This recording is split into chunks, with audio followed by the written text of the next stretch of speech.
Então, a paz do Senhor outra vez, vamos então abrir as nossas Bíblias em Marcos capítulo 8 para fazermos um breve exame desta segunda multiplicação de pães e peixes.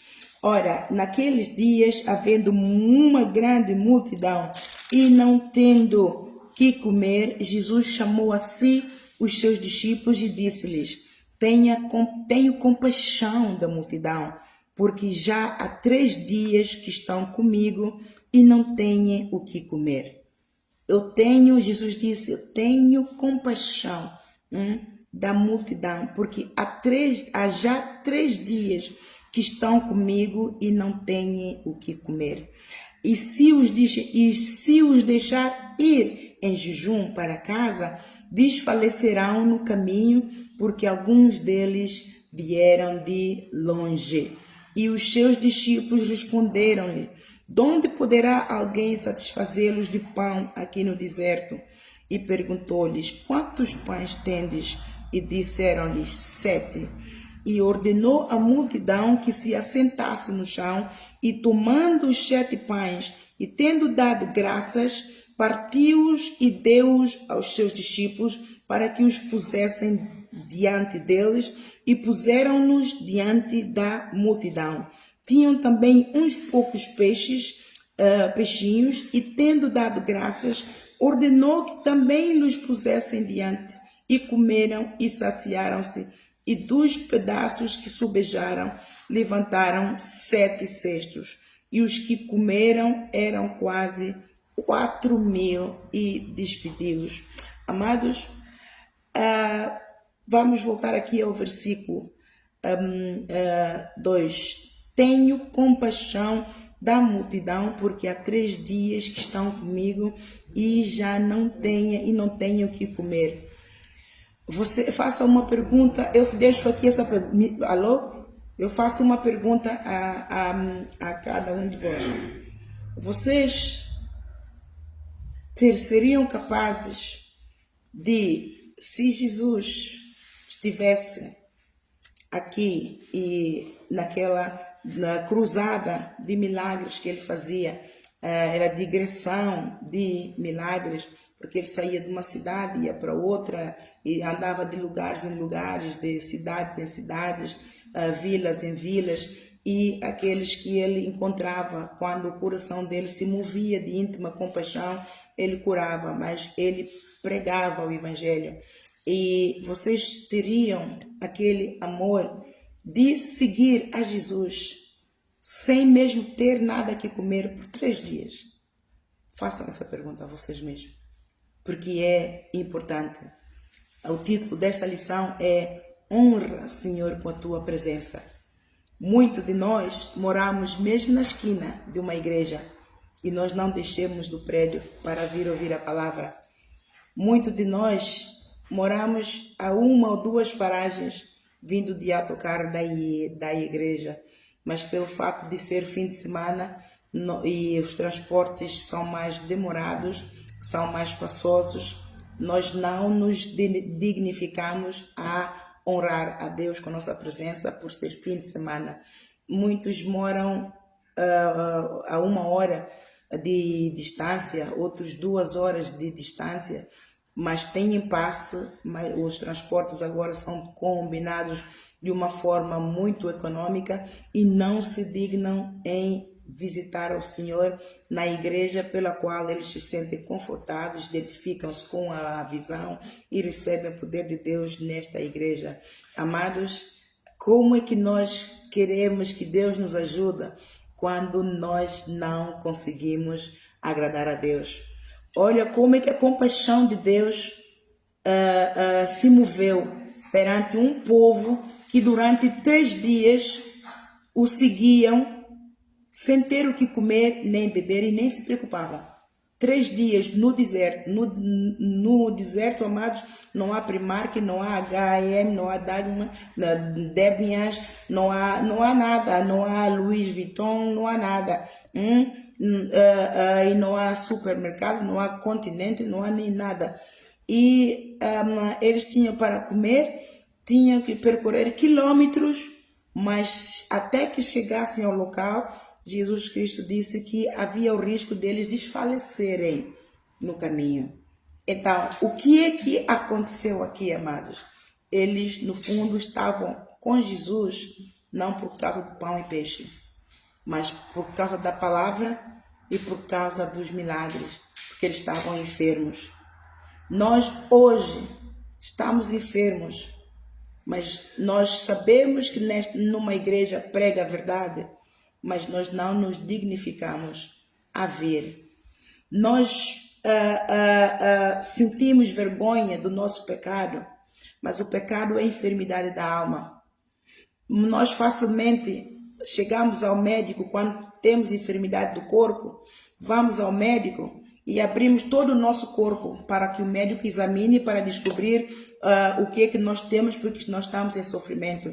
E nós não nos importamos, nem que for mesmo a parte privada, a gente abre tudo para o médico ver, para saber o que é que tem, porque é muito importante que o médico saiba o que é que nós temos, porque senão vamos morrer.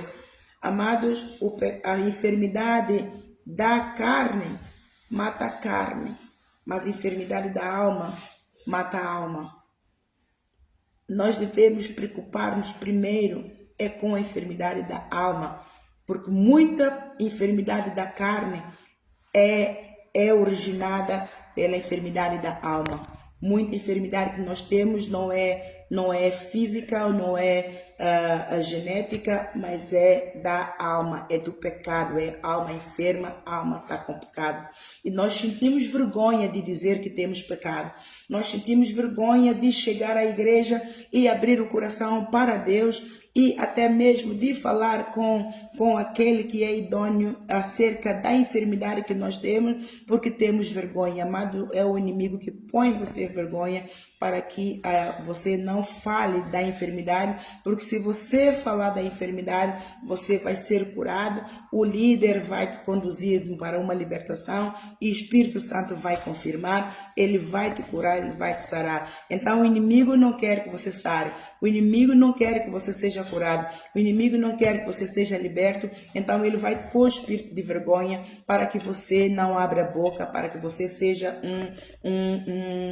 uma múmia.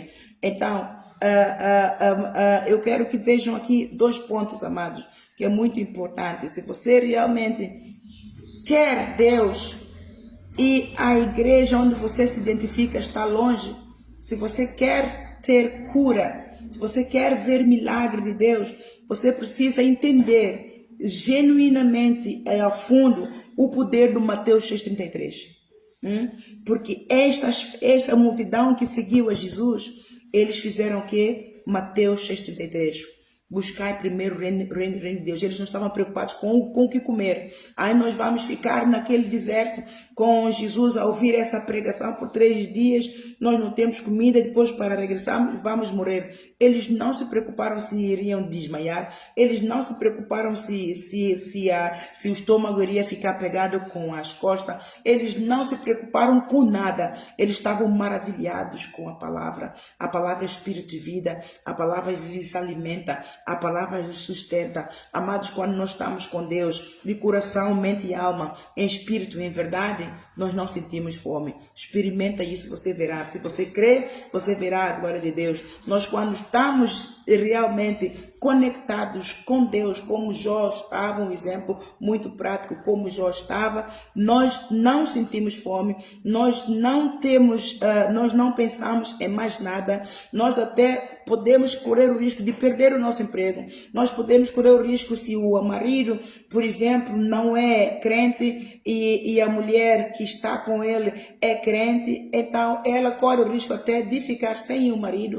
ou vice-versa, não é? Porque está focado na palavra, naquilo que Deus tem para dizer, que está a alimentar, que está a sustentar. A palavra está a ir de encontro à necessidade da pessoa. E a multidão não parava de o seguir, porque não ficava só por aqui, é que eles ouviam a palavra e eles eram libertos, eles ouviam a palavra e eles eram curados, eles ouviam a palavra e Jesus sentia compaixão e também curava enfermidades, e isso os maravilhava, e eles estavam maravilhados. Amados, esta é a essência do verdadeiro amor pelo Evangelho. Esta é a essência do verdadeiro amor pela salvação da nossa alma. Esta é a verdadeira essência de como receber o reino de Deus que nos é chegado quando a nós é revelado. E para que nós tomemos posse, amados, é preciso sacrificar a carne. Para nós tomarmos posse do reino de Deus, é preciso sacrificar a carne, é preciso sacrificar a vontade própria, é preciso sacrificar a carne de todas as maneiras, não importa a distância, é preciso sacrificar a carne para qualquer adversidade. Se você crê e você quer receber o reino de Deus, tudo vale tudo. Aqui valeu-lhes 3 dias sem comer, mas Deus é um Deus justo, Ele é juiz do juiz, Ele é Deus de justiça.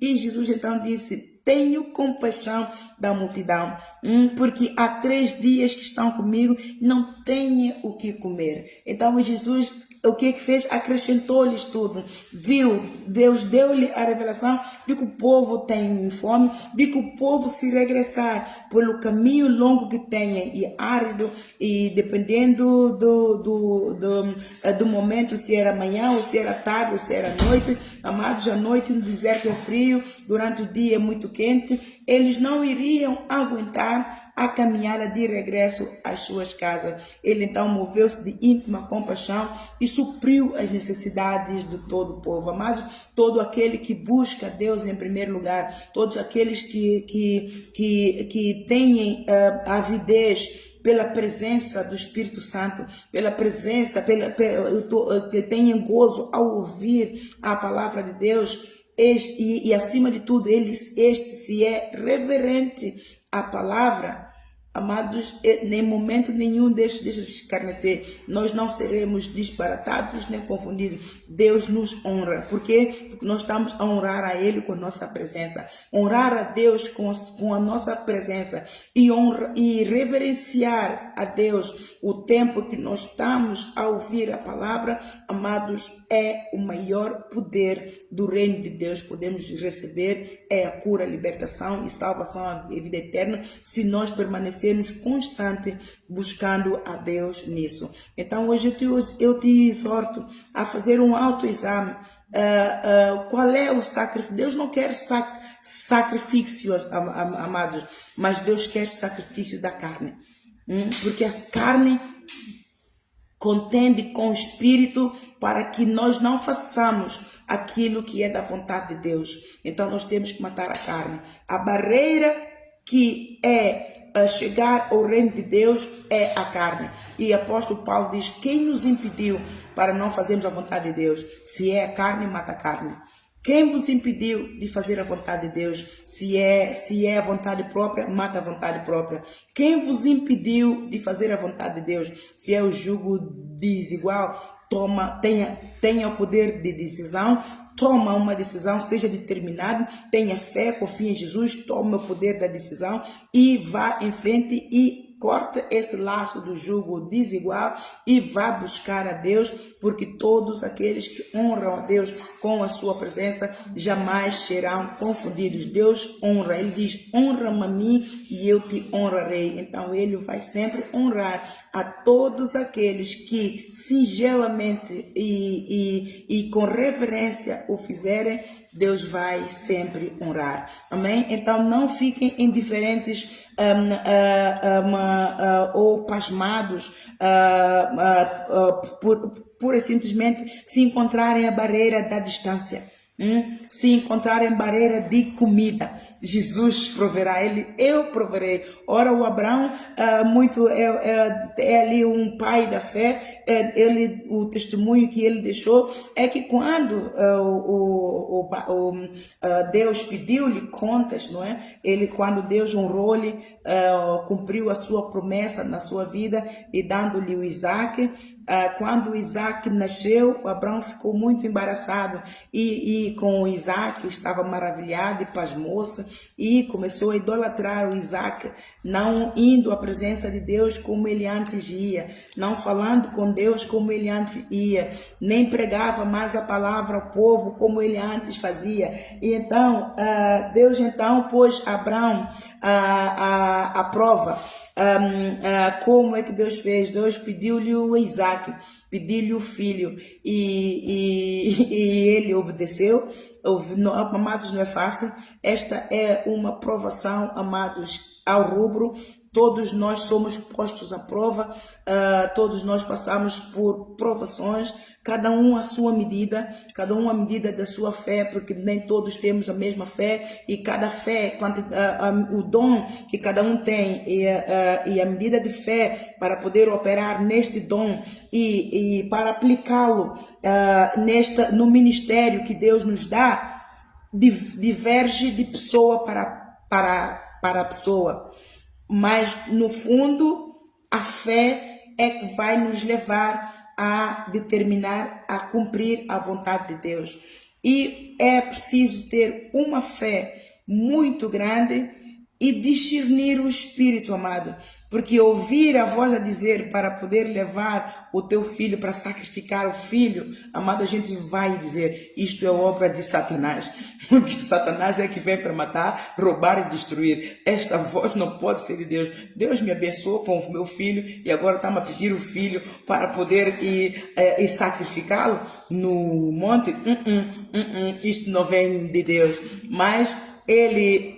pura e simplesmente, como o Jó, ele disse, Deus deu, Deus tira, é de Deus, e é mesmo, tudo que Deus nos dá é dele, ele abençoa se ele quiser, se ele não quiser, ele continua a ser Deus, ele pode prometer que vai abençoar, mas se nós não cumprirmos, entrarmos no processo, não é processo de maturação, processo de obediência e sujeição, o processo de reverência, o processo de santificação, que é seguir a paz com todos, sem a qual ninguém vê a Deus. Se nós não entrarmos pelo processo, porque com Deus tudo é um processo, se nós não percorrermos esse processo, amado, Deus é poderoso para mudar a sua promessa. Quantos heróis da fé morreram sem a promessa? O Saul foi um deles. O Saul teve a promessa de Deus e Deus cumpriu, não é? Mas como ele não obedeceu,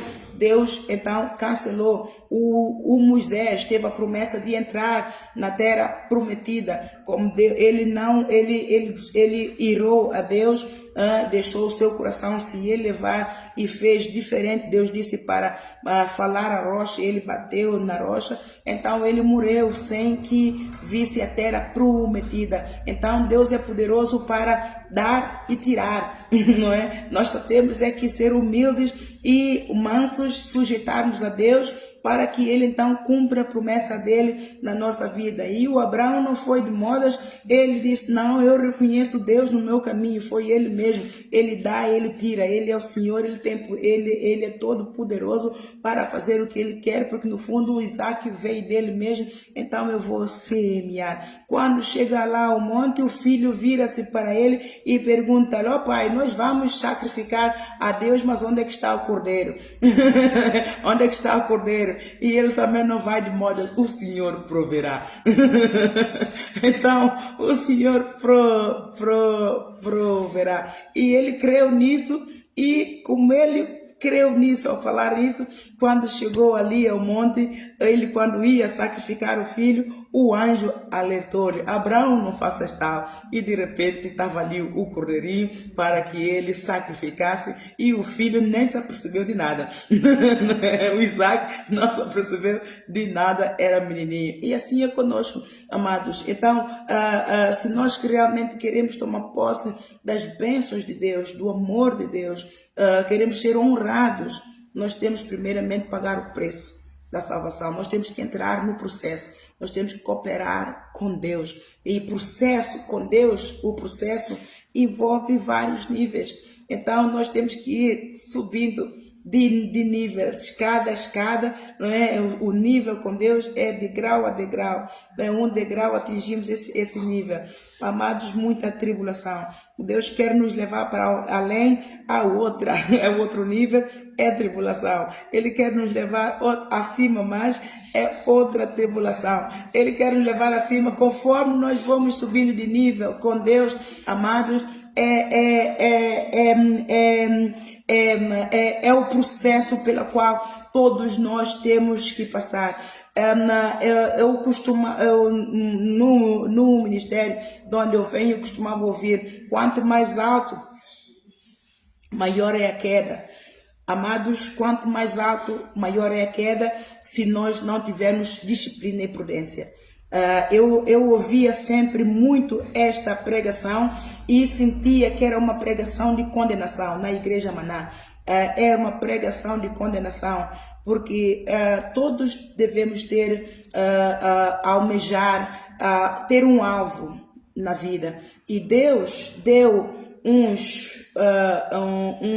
para apóstolos, deu uns para profetas, deu uns para evangelistas, mestres, pastores e por aí fora. Ora, nem todos os pastores têm 5 talentos, nem todos os presbíteros têm 5 talentos, nem todos os diáconos têm 5 talentos, nem todos os apóstolos têm todos esses talentos. Há apóstolos que não são para levar uma multidão atrás, mas há missões específicas para que esse apóstolo leve a cabo. Há profetas com dons de profecia que não têm aqueles 5 talentos, mas pela obediência e pelos frutos do Espírito que cada um vai desenvolvendo, e com diligência e zelo, se assim o fizer, mantendo o temor do santo nome do Senhor, com integridade e zelo, assim fizer, claro que o Senhor vai te levar para um alto nível. Então isto é uma pregação de condenação. Claro, se você tem um espírito de ambição, de cobiça, claro que quanto mais alto você subir, maior vai ser a tua queda. Isto sem falhar. Mas nós não podemos deixar de encorajar as pessoas a serem mais do que vencedoras. Se você pode dinamizar o teu talento e crescer e ir por aí além, por que não? Quanto mais se você tiver um coração cheio de amor de Deus e é obediente e sujeita-se a Deus, às autoridades, e ama o teu próximo e abençoa o teu próximo, você no fundo é um abençoador. Claro que Deus vai te colocar num lugar de destaque para que você possa ser um canal de bênção para outros. Então não inveja o teu irmão e comece já a profetizar. Quanto maior o cargo, quanto mais nível, maior é o nível, maior é a queda. Se Deus for com ele, você que está a profetizar os ciúmes e a queda do outro, você está nas trevas e vai continuar nas trevas, porque com Deus tem níveis, amados. Tem nível, mesmo que você tenha um talento.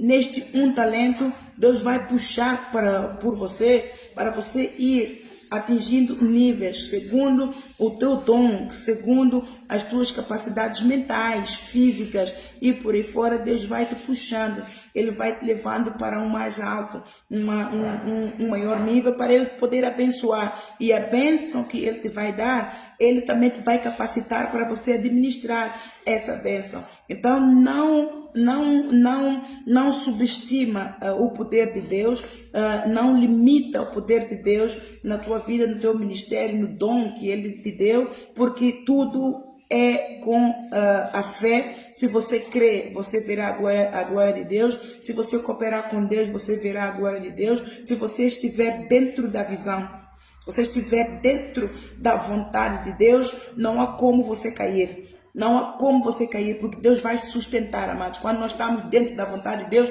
é Ele quem nos sustenta. E tudo nós podemos, porque Ele nos fortalece. Lá em Filipenses está escrito, capítulo 4, nós tudo podemos porque Ele nos fortalece. E é Ele quem coloca bênçãos no nosso caminho. A glória dele está sobre nós e nós vamos de nível a nível, não é? Nos fortalecendo, crescendo com Ele aos pouquinhos e até um determinado nível.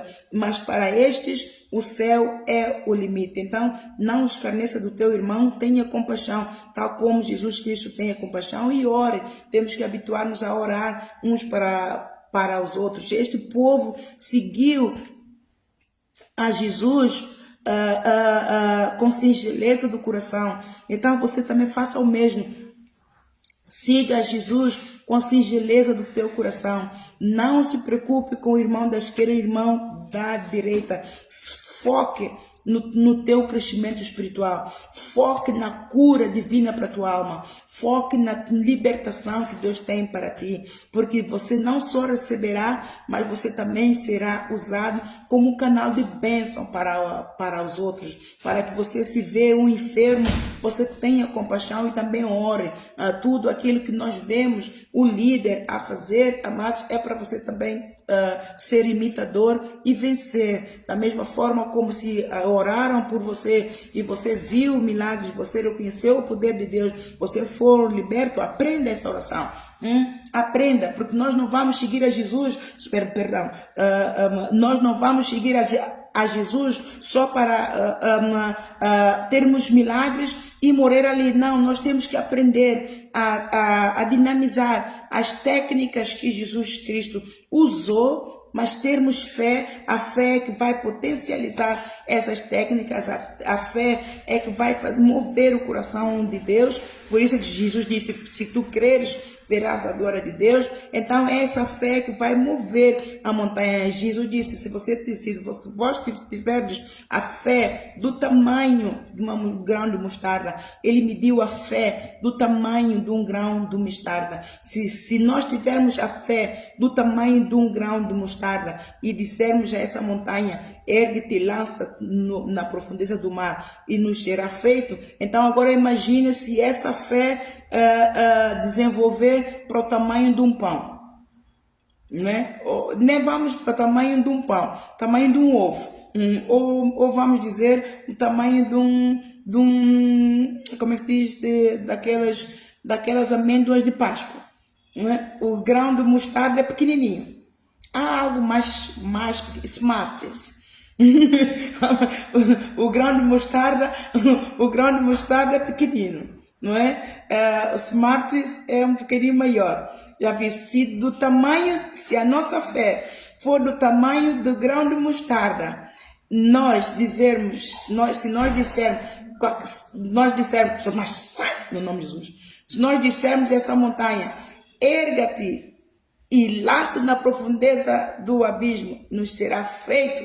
Então, se esta nossa fé crescer para o tamanho de um Smarties, por exemplo, então nós vamos produzir muitos e muitos frutos. Então o objetivo é você seguir a Jesus com um alvo. Não venha só para receber, mas venha também para aprender. Não venha só para aprender, mas venha também para desenvolver estas técnicas para poder manter a tua cura, a cura da salvação da tua alma. Amém?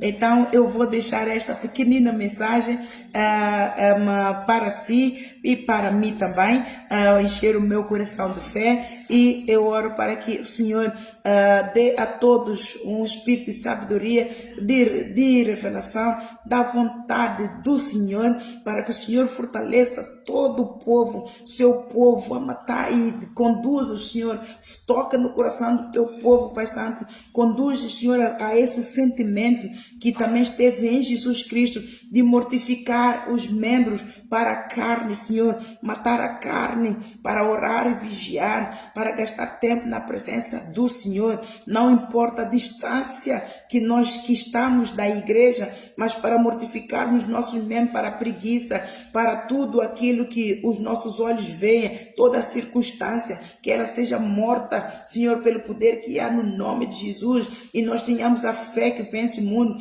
que a nossa fé vença a distância, que a nossa fé vença a finança, que a nossa fé vença tudo quanto é adversidades e barreiras, muros de Jericó, e matemos leões, ursos, serpentes, escorpiões, e vamos em frente, buscar a Jesus, não importa onde que ele esteja, mas que nós, Senhor, façamos a vontade de Deus para alcançar a compaixão de Jesus Cristo, como este povo no deserto alcançou, Senhor. Eu oro para que todos nós alcancemos a compaixão de Jesus, para que o Senhor nos cure, para que o Senhor nos liberte, para que o Senhor nos ensine, para que o Senhor nos guie, para que o Senhor nos ajude a desenvolver estratégia para vencermos o mundo, para vencermos a carne, para vencermos a vontade própria, para vencermos o jugo de tudo quanto é casta. Senhor, no nome de Jesus, nós clamamos sangue poderoso de Jesus sobre nós e declaro que já somos mais do que vencedores